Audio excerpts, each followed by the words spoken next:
e ela chegasse à conclusão de que estava no fim, ela não se prostrou dentro da sua casa a reclamar e a murmurar em detrimento daquilo que estava acontecendo. Quantas das vezes eu e você somos tentados a olhar para a nossa situação e a gente conclui que não é favorável, e ao invés de a gente se levantar e continuar seguindo o caminho, a gente se prostra e começa a murmurar. Quantos de nós nessa noite de repente nos já se pegou, ou de repente hoje ainda é esse dia, você parou e você olhou a sua circunstância e você chegou à conclusão de que não tem jeito, é o fim, já está nos últimos gravetos, já está na última gotinha do óleo, já está na última farinha, e já queria depois como é que vai ser, e a gente começa a entrar dentro de um loop de desespero, e nós somos crentes, e ainda assim andamos com medo, meus irmãos. Por que será que a igreja de Deus, por que será que eu e você, conhecedores desta palavra, que já experimentamos das grandezas de Deus, no meio da adversidade, no dia que a dificuldade bate na nossa porta, ao invés de a gente se levantar e continuar, a gente se prostra e começa a chorar? É lindo a gente ler o texto, porque a farinha da panela não vai acabar, e o azeite da botija não vai acabar também, não vai faltar. Oh glória! Só que para que esta mulher vivesse esta verdade aqui, ela precisou cumprir alguns parâmetros, e são esses parâmetros nessa noite que eu gostaria de, juntamente com você, aprendermos da parte do Senhor. A primeira lição dessa mulher é que ela não se prostrou. Eu não conheço a tua realidade. Eu não sei se lá o teu armário está cheio, de repente só tem 1 quilo de alguma coisa. Eu não sei se as suas contas estão todas pagas e o seu salário vai dar para cobrir tudo aquilo. Eu não sei se o diagnóstico do médico é favorável para você. Eu não sei se as perseguições elas têm roubado a tua alegria de viver. Mas eu quero dizer para você, bem-aventurado é você que se levantou e chegou até este lugar na segunda-feira à noite para dizer que o Senhor é grande. O Senhor é grande mesmo em meio a toda e qualquer adversidade. Se levantar, aleluia, ela se levanta e ela vai procurar gravetos para preparar o seu bolo. Ela tinha um plano no coração. O profeta, quando chega e se apresenta para ela, faz um pedido: me dê um pouco de água. A mulher estava numa situação triste. Segundo o texto, ela disse que ela ia fazer o último bolinho dela. Depois daquilo, o que ia acontecer com ela? O que ia acontecer com ela, irmãos? Ela diz que ela vai comer junto com o filho e depois ela vai morrer. Era a expectativa que ela tinha. Embora ela tivesse uma expectativa de morte, ela não estava prostrada. Ela estava se levantando, se posicionando. Ela estava resistindo, minha amada, minha amada. Eu quero convidar você nessa noite, pelo poder do Espírito Santo, continue resistindo. Continue resistindo. Aleluia! Para que nós possamos viver e experimentar a totalidade da promessa de Deus, é necessário que continuemos resistindo. Mas, irmão, você não conhece a perseguição que eu sofro. Você não sabe quão duro tem sido os meus dias. Você não sabe quão duras têm sido as palavras que eu tenho ouvido. Mas eu quero dizer para você, pegue todas essas palavras duras e coloque no altar do Senhor nesta noite. Pegue toda a sua preocupação e coloque no altar do Senhor nessa noite. O apóstolo Pedro diz: levando a Ele, lançando sobre Ele toda a vossa ansiedade, toda a vossa preocupação diante do Senhor. Minha amada, vai compartilhar algo contigo nessa noite. Está com dificuldade? Mas eu não vou correr para a irmã chegar e falar: irmã, está acontecendo isso, e agora o que eu faço? Chega no teu quarto, dobra o teu joelho e conta tudo para aquele que é poderoso para resolver os seus problemas, meus irmãos. Nós temos perdido um tempo de andar em vitória, porque nós temos aberto a boca e compartilhado com uma pessoa errada aquilo que nós temos que compartilhar com o céu. Aleluia! Aquela mulher era resistente. Nessa noite, anote aí na tábua do seu coração: eu prometo me levantar e andar em resistência, independente da circunstância que aparecer, porque aquele que é crente vive pela fé e não pelo que vê. Não é assim que está escrito na palavra de Deus? É ou não é verdade? Vivemos pelo que cremos, não apenas pela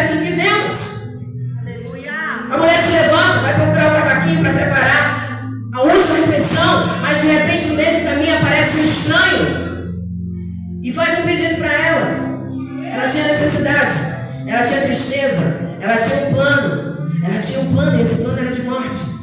Esse plano era sem expectativa, era zero expectativa o plano da mulher. Mas de repente aparece um estranho e pede ela um pouco de água. Qual é a minha e a tua posição na hora que a gente está passando por um grande aperto e chega alguém pedindo ajuda? O que a gente faz? A gente se prontifica a ajudar? Ou será que a gente fala, peraí, eu não posso te dar não porque eu estou precisando?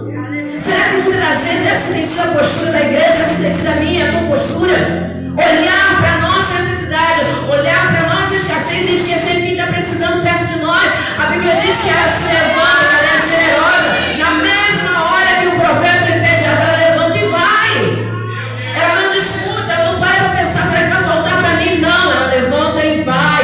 A lição desta mulher essa noite, mais uma para mim e para você. Sejam generosos.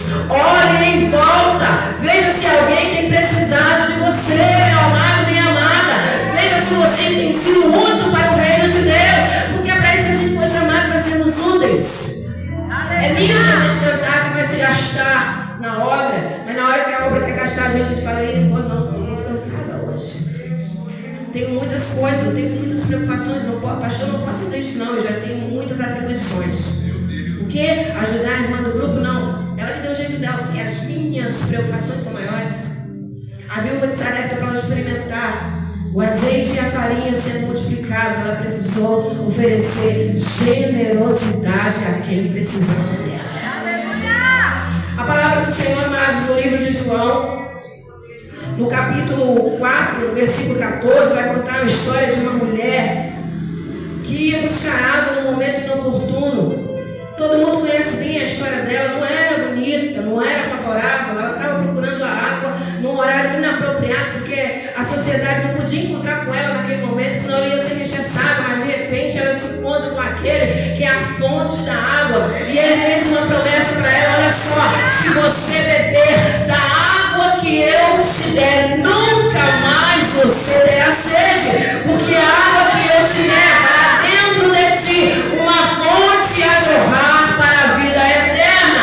E eu quero dizer para você nessa noite, meu irmão e minha irmã, nós já nos encontramos com Jesus, nós já bebemos dessa água. A pergunta é, temos sido uma fonte a jorrar para quem tem precisado de nós? A viúva foi uma fonte, ela ofereceu a água para o profeta, ela não discutiu. Quantos ao seu redor têm precisado da água que tu tem para dar? E será que você tem servido tal água, meu amado, minha amada? Será que eu e você temos feito o nosso papel de fontes a jorrar, a saciar a sede, a trazer de volta a vida? Sabe, porque a água ela tem essa função de dar vida, ela tem essa função de dar sustento, mas a água também tem a função de purificar. Será que na minha e na tua caminhada nós temos servido de instrumento de Deus para a purificação de outros? Ou será que temos servido apenas de Deus que aponta para o defeito dos outros? Ai, meu Deus do céu, que palavra é essa, meu Jesus? Está escrito aqui, minhas amadas, meus amados. Eu estou apenas compartilhando com você a palavra de Deus. Será que nós temos verdadeiramente sido essa fonte a jorrar para a vida eterna? Será que verdadeiramente, se alguém bater na minha e na tua porta hoje, nós teremos água para oferecer? Água da vida, água que traz renovo, libertação e transformação. Que isso, irmão? Isso é papel do pastor, é do líder, das líderes, não é meu, é seu, minha mãe.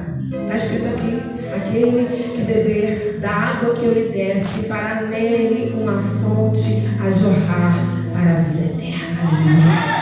Uma fonte a jorrar para a vida eterna. Oh, glória a Deus. Aleluia.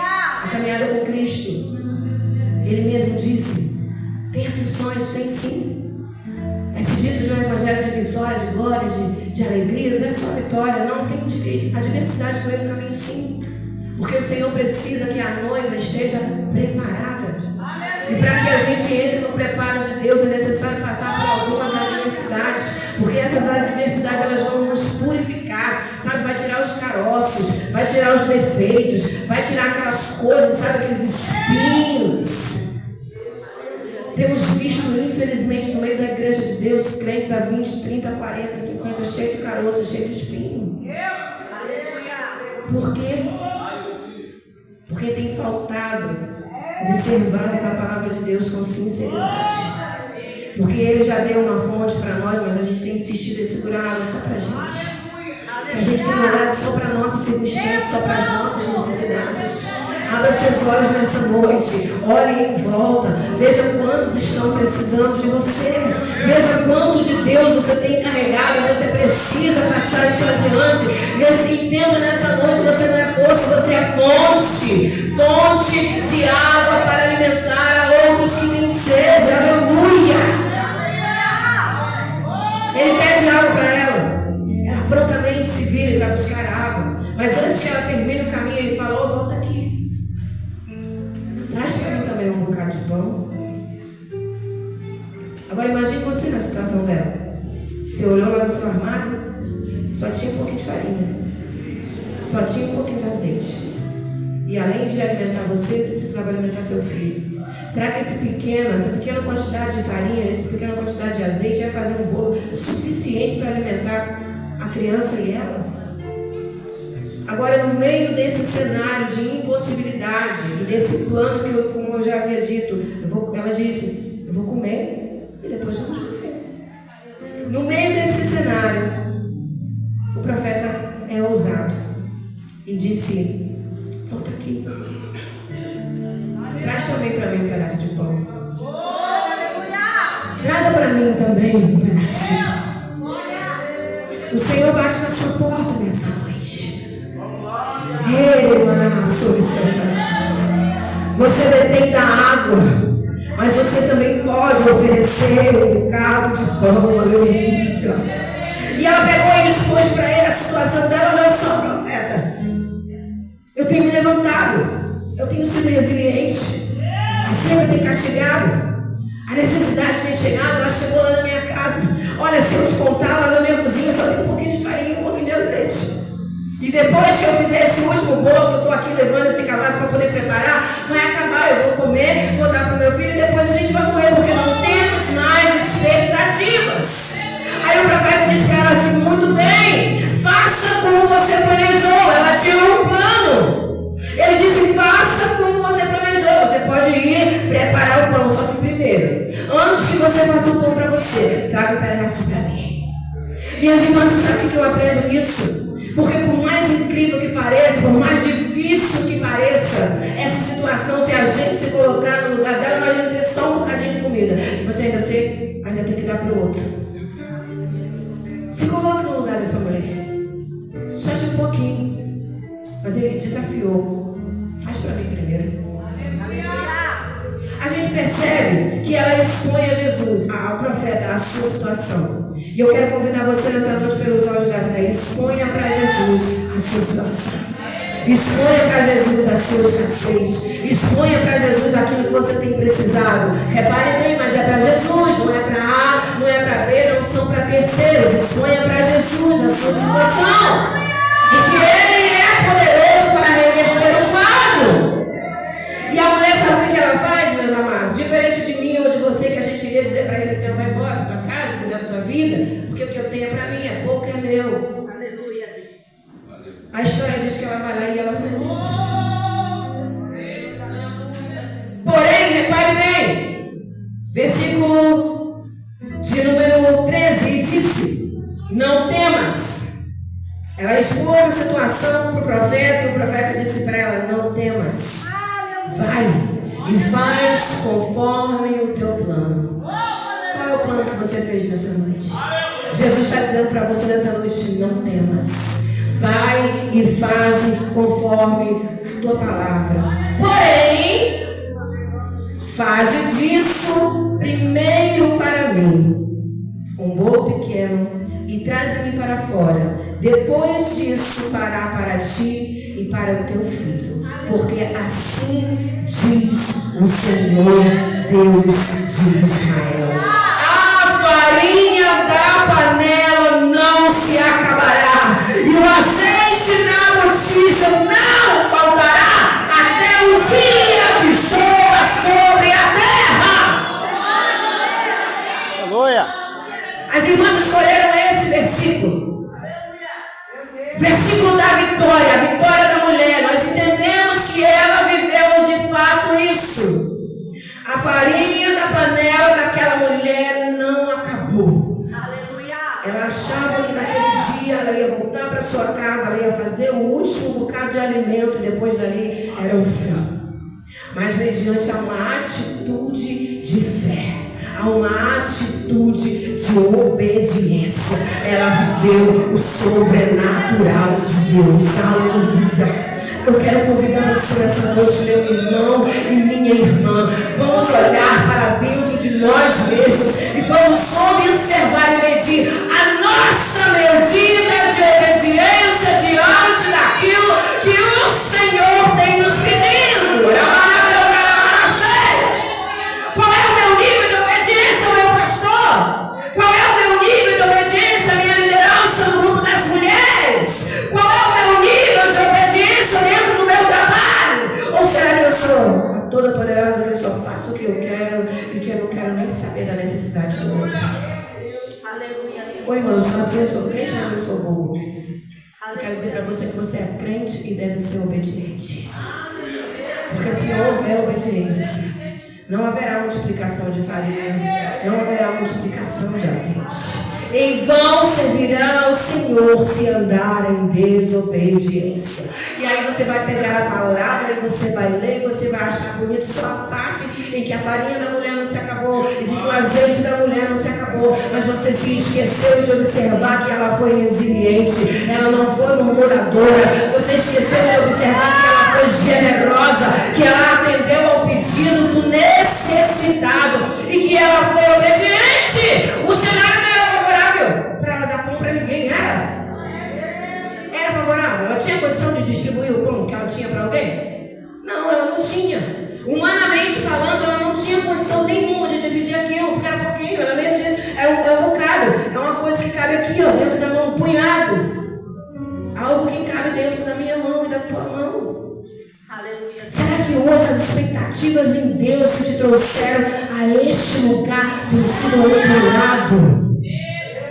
Será que hoje as expectativas em Deus que te trouxeram a esse lugar têm sido um restinho de azeite que está lá na botija? E você está aí fingindo que ele está cheio, mas na verdade ele já está quase no fim. Mas para que você viva a multiplicação e o milagre e as maravilhas de Deus, você precisa entrar no estreito de obediência nessa noite. Você precisa entrar no estreito de obediência nesta noite. Aleluia! O que o Espírito Santo tem requerido de mim? Enquanto servo do Senhor. Enquanto servo do Senhor. Oh, aleluia! Enquanto eu estou debaixo da autoridade de homens e mulheres de Deus. Mas eu não concordo com o jeito que ele tem de andar. Mas eu quero dizer para você que toda a autoridade constituída foi constituída pelo Senhor. E você não pode se levantar contra nenhuma delas. Pelo contrário, a Bíblia diz que nós temos que orar pelas autoridades. Só que o crente é aberto a boca para reclamar, para achar ruim, para dizer que é isso, para dizer que é aquilo, quando o crente tem que abrir a boca e profetizar a bênção. Você se lembra do vale de ossos? Não existia vida. E Deus chega lá e provoca o profeta. E aí você acha que é possível? Ele diz, Senhor, tu sabes. E nós continuamos a leitura e nós vemos que o Senhor faz do nada, do osso seco, existe vida. Será que o mesmo Senhor não é o meu e o meu nesta noite? Será que não é Ele que está lá dentro da minha casa na hora que eu preciso? Será que Ele não é suficiente para que eu corra para os braços dele na hora da minha necessidade? Mas eu tenho que olhar para um lado, eu tenho olhado para o outro, eu tenho posto a minha expectativa em pessoas falhas. Ah, mas fulano, vou lá na casa da irmã, que a irmã vai orar por mim. Por que você mesmo não dobra o seu joelho e ora por você? Não, eu preciso de um culto hoje, porque o profeta vai colocar a mão na minha cabeça e vai dizer isso, vai dizer que por que você mesmo abre a sua boca e profetiza sobre a sua realidade? Chame a existência as coisas que não são como se elas já fossem. Isso é a palavra de Deus. Aleluia! O profeta chega para ela e fala assim, beleza, vai lá, pode ir lá preparar seu bolo, porém faça para mim primeiro. Aleluia, Deus. E eu quero levar para você, meu amado, minha amada, a palavra do Senhor lá no livro de Mateus, capítulo 6, versículo 33. Vai estar escrito dessa maneira: buscai, os irmãos podem completar, buscai o quê? E todas vos serão. Irmãos, nós temos andado num tempo em que a enfermidade que tem maior evidência, ela não é física, ela é emocional. E ela se chama ansiedade. Por causa da ansiedade, você começa a imaginar coisas impossíveis de acontecer. E você perde sua paz. Está passando um filme no cinema que é infantil e ele retrata bem isso. É como se o mundo quisesse doutrinar as nossas crianças já a serem ansiosas. Porque quando a criança vê um filme bonitinho, coloridinho, ele se identifica, ele quer fazer parte daquilo. E o filme conta a história de uma adolescente que está entrando numa nova fase e ela estava cheia de expectativas positivas acerca daquilo que ia viver a partir daquele momento, mas aparece uma figurinha chamada ansiedade. E essa ansiedade começa a trabalhar para que ela preveja problemas que possam acontecer. Quantos crentes na igreja de Deus, homens e mulheres, novos e velhos, não têm caído na armadilha da ansiedade? Ah, mas eu não vou fazer o bolo primeiro para ele, não. Vai que ele come tudo e eu fico com fome. A mulher pensou dessa forma? Não. Ela fez o bolo primeiro. E a palavra de Jesus vai dizer: buscai primeiro o reino de Deus, a sua justiça, e todas as coisas serão acrescentadas. Meus amados, minhas amadas, todos nós temos necessidades. Diz a palavra de Deus: todas essas coisas serão acrescentadas. Que coisas são essas que está escrito no texto? É comida, é bebida, é roupa. Quantos de nós temos perdido a nossa paz, preocupado com o que a gente vai comer amanhã, meu irmão, minha irmã? Eu já vivi essa realidade. Eu abri o armário e dizia: meu Deus, como é que vai ser? Mas Jesus também estava lá com a providência, com a graça, com a virtude, e da mesma maneira Ele vai estar com você dentro do que você precisa. Para que andar desesperado? Primeiro faça para o Senhor, primeiro entregue para o Senhor, primeiro busque ao Senhor. As primeiras palavras do dia são para o Senhor. Senhor, eu te louvo, eu te bendigo, porque eu deitei, dormi e levantei, porque o Senhor me sustentou. Mas às vezes o que acorda a gente da cama é a preocupação, é o desespero, é a conta que eu tenho que pagar. É mais um dia cansativo naquele emprego que eu mesmo não digo. Sabe por que o clima é pesado em determinado lugar? Porque a minha própria dor traz essa realidade, irmão. Sabe por quê? Porque o mundo das trevas, ele está preparado para ouvir a palavra que você dá, a ordem que você dá. Ele tem um trabalho, matar, roubar e destruir. Na hora que eu e você abrimos a nossa boca de uma maneira pejorativa acerca dos nossos filhos, do nosso marido, dos nossos pais, do nosso trabalho de maneira negativa, acredite, na mesma hora ele vai fazer com que aquilo seja verdade. E a gente é crente. A gente é crente. Só que a boquinha da gente parece que ainda não se converteu. A gente lê a Bíblia, mas parece que a palavra não entra. Você sabe que a palavra é água que limpa. Água que limpa a nossa mente, o nosso entendimento. O apóstolo Paulo vai dizer para a gente renovar o entendimento. Não é porque eu aceitei Jesus, estou na igreja, mudei minhas vestes, aparentemente na frente dos outros, falando legalzinha, que está tudo certo, não. Todos os dias eu preciso de uma porção de misericórdia, porque está escrito na Bíblia. Então todo dia eu preciso de ajuda, todo dia eu preciso de melhora. Eu preciso de melhor todo dia. Eu preciso testemunhar com o Senhor de Jesus todo dia. Mas na hora que eu dou uma tomada e o meu pé dói, eu me esqueço. Na hora que a pessoa me ofende, meu coração dói, eu me esqueço. Que quando eu sou espremida, é preciso que saia de minha água, porque eu sou virgem. Mas muitas das vezes não tem saído água, não. Tem saído coisa suja que polui a mim e aos que me ouvem. Eu sou crente. Eu tenho andado minha vida procurando primeiro o que é para mim. Porque minha farinha está pouca. Porque meu azeite está pouco, eu não tenho que distribuir nada para ninguém. Aleluia. Que isso? Cada um cuide do seu azeite, cada um cuide da sua farinha. Eu vou cuidar do meu azeite, da minha farinha. Aleluia. Mas se eu não distribuir, se eu não buscar primeiro, se eu não for generosa, se eu não for obediente, eu não vou viver o sobrenatural. Eu vou passar minha vida inteira olhando para Deus fazer as maravilhas na vida da irmã. olha, Jesus fazendo glórias. Mas Jesus experimentando o sobrenatural. Eita, fluindo nos dons, vivendo da glória, da unção, da virtude, da presença do Senhor. E eu só olhando, mas será por quê? Será porque a irmã de Lígia entrou na obediência e eu não? Eu preferi fazer a minha vontade. Irmãos, a caminhada com Cristo é fazer a vontade dele, não a nossa. Mas agora tem um monte de crente cheio de gracinha, achando que Jesus ele me ama, assim, do jeito que eu sou, então ele vai se encaixar dentro do meu jeito, não é não? Você precisa se encaixar no jeito meu, as coisas não fluirão. Você precisa se encaixar o que ele quer para você, senão você não vai experimentar o azeite multiplicado, nem a farinha multiplicada, vai passar a vida todinha em escassez, a vida todinha em necessidade, a vida todinha observando o armário do vizinho. Entramos nessa noite nas lições que essa viúva nos dá. E deixa eu te falar um negócio. A mulher nem de Israel era.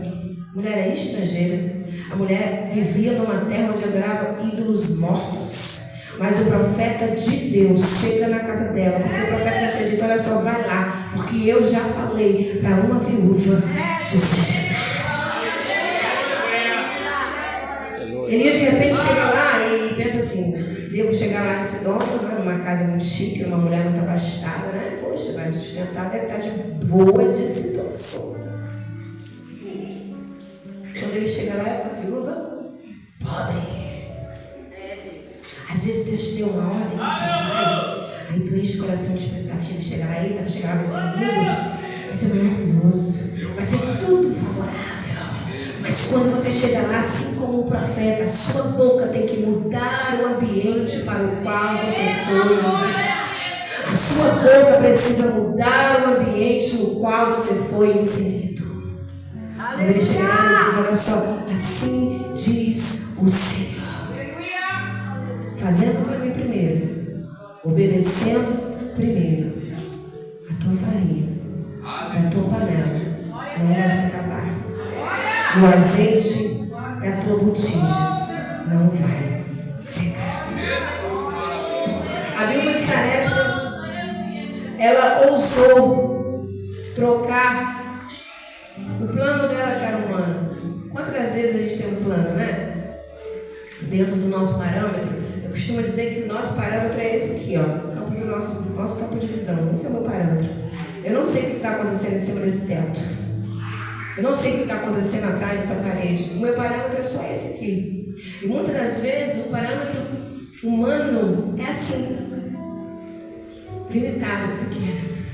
Só que o parâmetro de Deus é tão superior a todo e qualquer entendimento que eu tenho, que é perda de tempo, irmãos. A gente quer encaixar Deus dentro da nossa situação. Para com isso. Se Ele te disse que vai acontecer, obedeça os passos que você verá acontecer. Se Ele te chamou para algo extraordinário, apenas creia e siga. Para de ficar discutindo, para de ficar dando desculpa. Mas eis que eu te chamei para uma grande obra. Eu, Senhor, mas eu não sei nem falar. Eu disse isso. O Senhor me prometeu que eu iria ministrar a palavra. Eu sou uma pessoa tímida, eu tenho coragem de falar com quem está do meu lado. Mas eis-me aqui nessa noite, porque grande é o Senhor. Nem na nossa qualidade, nem na nossa característica, nem na nossa inteligência, pela força dele. É impossível compartilhar o pão daquela viúva, mas pela fé ela abriu mão do que era natural e ela ousou crer no que era sobrenatural. Ela abriu mão do que era visível e ela entrou no campo do invisível e ela viveu a vitória da parte do Senhor. A palavra de Deus, para a gente concluir nessa noite, em Hebreus, no capítulo 11, versículo 1. Eu acredito que você saiba de cor. Esse versículo vai dizer que a fé é o firme das coisas e a prova. A minha Bíblia, ela vai dizer assim, eu acho muito legal isso, ela diz assim: a fé é a substância das coisas que eu espero. É a substância. Eu posso pegar. Eu não estou vendo, mas eu posso se tocar pela fé daquele que é todo poderoso, é a substância da mão da eu vou entrar dentro da minha casa nesta noite e eu vou começar a falar que é a substância. O meu esposo convertido a Cristo, os meus filhos de volta para voltar, aquela enfermidade sanada, todos os meus traumas curados, porque a fé é a substância daquilo que eu espero e eu fico. Eu não estou vendo, mas eu estou crendo. Eu não estou vendo, mas eu estou crendo. E eu quero dizer outra coisinha para você, sabe? No versículo 6 vai dizer que você é crente, que você é cheiroso, que você se arruma, que você vai para o culto, que você dá glória, que você dá aleluia. Mas ele vai dizer que se você não tiver fé nele, você não agrada a ele. Olha que coisa mais triste, nós estamos dentro da casa do Senhor, fazendo tudo bonitinho, tudo colocando figurino, e a gente não está agradando o Senhor, porque lá no fundo eu estou duvidando. Deus está falando, eu estou acreditando. Ele sem fé é impossível agradar a Deus. Quantos nessa noite são ousados o suficiente para erguer as suas mãos e clamar: Senhor, acrescenta a minha fé, porque eu quero te agradar para cantar a Deus. Eu quero te agradar. Aleluia, aleluia. Esse capítulo, depois quando você chegar na sua casa, 11 de Deus, eu quero desafiar você a saboreá-lo, versículo por versículo. Sabe, tudo que está escrito aqui é verdade. Foram experiências vividas por homens e mulheres como eu e você. A grande diferença é que eles foram usados na fé, é que eles desejaram agradar ao Senhor. E o versículo 27 vai dizer de Moisés: ele pela fé deixou o Egito, não temendo a ira do rei. E eu gostaria que pelo Espírito de Deus ficasse firme no seu coração nessa última parte do versículo, porque ficou firme como o vento, o invisível ficou firme como o vento, o invisível para comprar, firme como o vento, o invisível para comprar.